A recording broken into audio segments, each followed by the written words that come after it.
Hello, welcome to the Man to Man podcast. So, since the start of 2021 to today, the phrase signs of burnout has increased by 200% and is actually at its peak right now. So, what is burnout? It combines the feelings of exhaustion, cynicism, and negative feelings towards work and reduces your ability to actually do the job and carry out the tasks that you'd normally be able to do. And it does affect you both physically, mentally, and emotionally. It can exhaust you in those areas. So it happens when you're exposed to that long-term stress and feeling the constant pressure. And I suppose it's that chronic workplace stress that's become the narrative of modern life. Consistently being pressured or overwhelmed, feeling snowed under work, and it's over that long sustained period of time. Because of this, burnout can easily feel like the norm, and it's become a norm rather than the exception for so many of us as well. And it's probably so many of you experience it without even knowing. It's no secret that many of us work too hard, we take on too much, we don't like saying no, and we live in that overworked, always kind of on society, with the lines between work and home and our work-life balance is very, very blurred. In terms of our performance and being at our best, we know that stress can be good for us. It has to be that kind of optimum level of stress. But there's a lot of people at the moment who are experiencing higher levels of stress and stress levels which are over long periods. And it's that kind of level of stress that is hugely detrimental to us, and that's when it has a huge impact on us. At the moment, according to the Workplace Health Report, 76% of the UK workforce currently experience moderate to high levels of stress, and that's increasing year on year. Can you guess what the top cause of workplace stress is? Workload. That's probably a lot of people. Workload. You just asked to do so much all of the time. And yeah, I understand that it is normal to feel tired or overwhelmed from time to time. But when it's these feelings that don't go away over a few days, a few weeks, and it's that constant thing, then there's obviously something not quite right, isn't it? And this is where burnout comes in. So whilst burnout can be caused by stress, it isn't actually the same as stress. The stress is the causer. Okay? So stress tends to be that usually more short term, while it's maybe having an impact on sleep, energy levels, our emotions. You're still able to engage in activities that's causing stress. So, when you think about your work, you're under stress. Yeah, that can impact you, but it may be not as detrimental to you. Whereas burnout is a more severe case. So you may feel detached, demotivated. It does impact your ability to actually function, do the job. It does impact relationships and your general feeling of hopelessness. So it does impact you a heck of a lot more. Now, these symptoms of burnout, it can be physical, emotional, and behavioral, like we said. And like I said, it will impact your work, your life, your relationships. You'll see it impact areas outside of the main kind of cause of it. Generally, we do look at work being the biggest contributor to burnout, but that will have an impact on everything else. In terms of burnout rates, actually, the 35 to 44-year-old bracket is most affected, as well as overachievers. So if you think of overachievers, they attach self-worth to productivity and success. You find it hard to delegate tasks as you feel you can probably complete the task quicker and to a higher standard. And a lot of kind of workplaces and establishments do have that performance punishment element. So if you are good at your job, if you're good at what you do tend to attract more work. So it's a bit of a catch-22 there as well. So what can we do about it? Curing burnout will take more than a day off or a week away. but there are things you can do to help yourself. Usually the first signs of burnout can be seen both physically and mentally.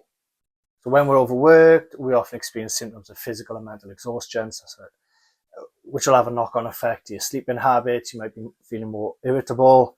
You might feel it physically in your body in terms of tension and muscle tension. Okay, so the first thing you can do is identify that source, or try your best to identify the main source of your burnout. Okay, generally it's work-related. So work-related stress is the most common culprit for this. It may be any underlying kind of factors such as depression or ongoing stressful situations. We've had a lot going on globally. So it can be those things that contribute to it as well. So if you can pinpoint the source of it, you're off to a good start. Once you've done that, one of the most productive ways that you can identify the source of burnout is actually by writing them down. Okay, so if you're not sure just by thinking through, you could try keep a list and kind of get everything that's in your head out and onto paper. Okay, that will lighten the load. That is a trusted method by many. So just by writing it down, actually physically seeing it and going, right, what can I do about these things? So once you know the sources of burnout, you can start to actually think about how you can eliminate those stresses and kind of put that short-term plan in place, thinking, right, I know this is a big stress or a pinch point for me. What can I do about it? Okay, and that's when you can start to put wheels in motion to managing that burnout. The next thing you can do is actually to set aside some time for yourself and actually reflect on your situation. If you don't set aside time, and if you don't actively think about it, the cycle will continue to go, and you'll be caught in that cycle and go round and round, and it won't be a way out for you, which will inevitably lead to long-term burnout. If you have a job that doesn't have a work-life balance and is kind of contributing to your burnout, then you're going to have to look at boundaries, and you're going to have to look at how you can negate that balance and get more of that balance back into your life. It may be that you do need some time off work, so you might have to get creative and say, oh, I need some time for this. Make up some excuses. Diary is always a good one. They never ever question that.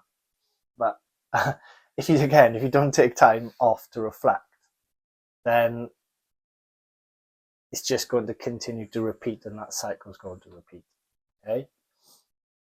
So if you need time off, think of those reasons. Think, do you need a day? Do you need a few days? Is it something that you're going to want to do on top of all your work? Probably not. So prioritize yourself.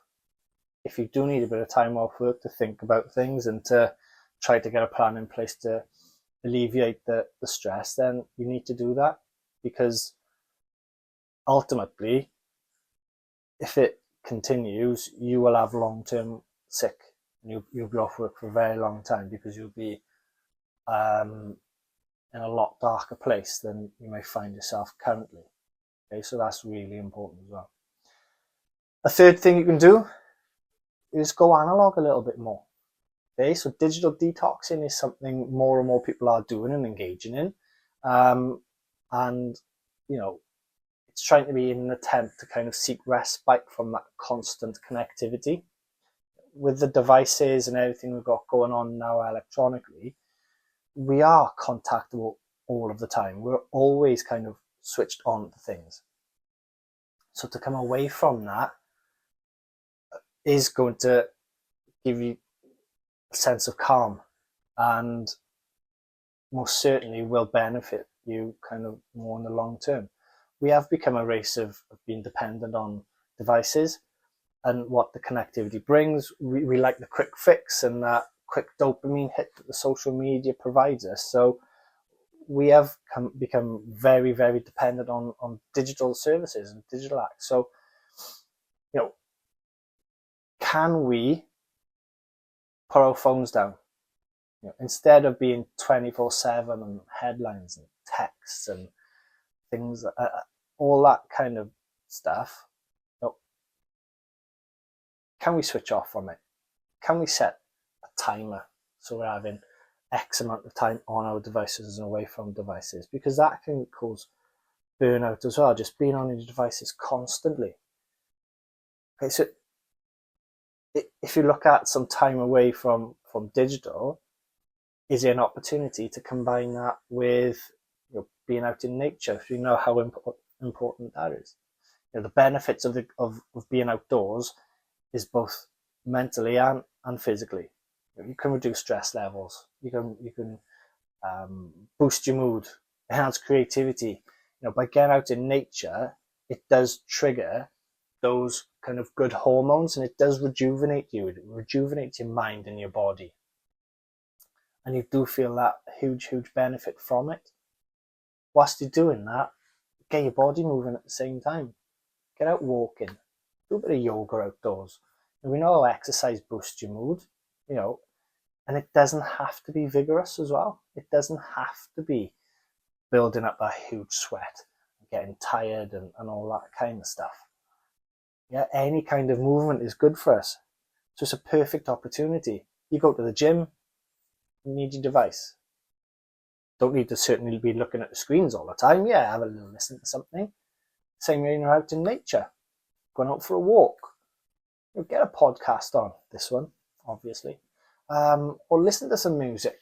Do something where you're not scrolling your social media and you're not constantly looking at, what's going on in the world. Because generally, it's not usually good news, is it?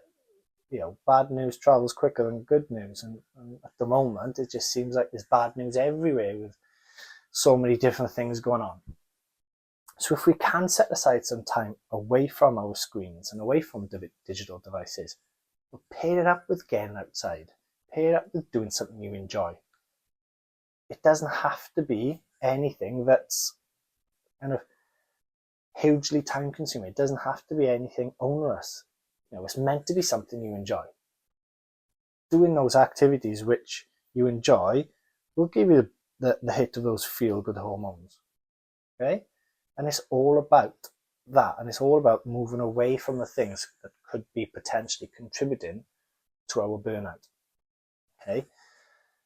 Number fourth thing, and this is, I suppose, something that people would find more tricky, but it centers on drugs and alcohol. So if you think about somebody maybe feeling burned out, it wouldn't be a big surprise if they're using drugs and alcohol as their coping mechanism.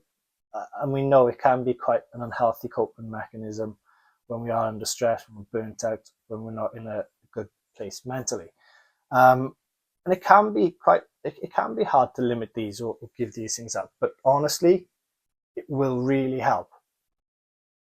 I've come off alcohol now for 400 and something days, and I've felt a lot better from it.